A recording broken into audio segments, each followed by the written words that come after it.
নিহত সোহাগ কেরানীগঞ্জ মডেল থানার পূর্ব নামাবাড়ি গ্রামের ইউসুফ আলী হাওলাদারের ছেলে। তিনি দীর্ঘদিন ধরে রজনী ঘোষ লেনে ভাঙারির ব্যবসা করতেন।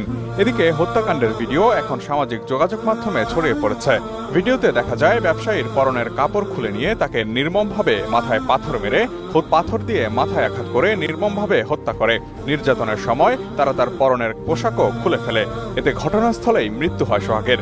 মহিন যুবদলের চকবাজার থানার সাধারণ সম্পাদক পদপ্রার্থী। তার বিরুদ্ধে মিটফোর্ড হাসপাতালের ফুটপাত ও কেমিক্যাল ব্যবসায়ীদের কাছ থেকে চাঁদা তোলার অভিযোগ রয়েছে। মুসলিম নামধারী কিছু মুনাফিক ব্যক্তি মুনাফিকের ভেজালের ট্যাবলেটে যারা খেয়েছে, এই সমস্ত খেয়ে মুসলমানেরা আব্দুল ইবনে সাহাবার সাথে জড়িত হয়ে এই সমস্ত মুসলমানেরা তৃতীয় পক্ষ মুনাফিক আব্দুল ইবনে সাহাবার কথাই তারা মুসলমানদের পক্ষটাকে নষ্ট করে উসমান রাদিয়াল্লাহু হত্যা করেছিল। আজকে যে মুসলমানেরা হত্যা হচ্ছে তার মূলে হচ্ছে মুসলমানদের পুরো পক্ষটা নষ্ট হয়ে গেছে। এক মুসলমান অপর মুসলমানকে ভাই মনে করতে পারে না, সে মনে করে এক মুসলমান অপর মুসলমানের শত্রু।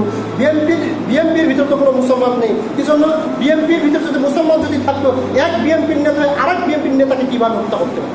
বিল্লাল ছিলেন। হঠাৎ বিল্লাল একটি চাপাতি নিয়ে ইমামকে এলো পাতাড়ি আঘাত করে পালিয়ে যাওয়ার চেষ্টা করে। এ সময় আশেপাশের লোকজন তাকে ধরে পুলিশে সোপর্দ করেন। কিভাবে হত্যা করতে পারে? ওই বিএনপি ভাই নয়, অবশ্যই তো ভাই।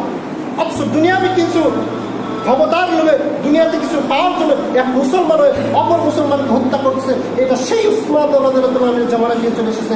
কিয়ামত পর্যন্ত এটা আমল থাকবে। আল্লাহ তাআলা বলেছেন আল-হাকুম তাকাসুর, এই যে মানুষ ভুলে গেছে কি হাত্তা যুরতুম মাকাবির, সম্মুখের মোহে মানুষ পড়ে গেছে কবরে না যাওয়া পর্যন্ত তারা শুধু দুনিয়ায় চাই।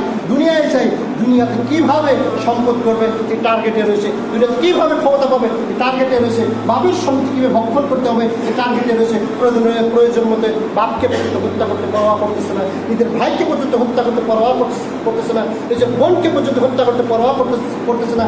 নিজের স্বামী সারাটা জীবন বিদেশ থেকে যে অর্থ সম্পদ দিলেন, বাসাতে এসে যখন সেটা দাবি করছেন, নিজের স্বামীকে স্ত্রী শাশুড়ি মিলে হত্যা করতে বিন্দু পর্যন্ত হাত কাঁপতেছে না, অন্তর কাঁপতেছে না। এই সম্পদের মোহে তারা লিপ্ত হয়েছে মুসলমান নামদের কিছু মুনাফিক। সুতরাং আল্লাহ রাব্বুল আলামিন বোঝার তৌফিক দান করুন।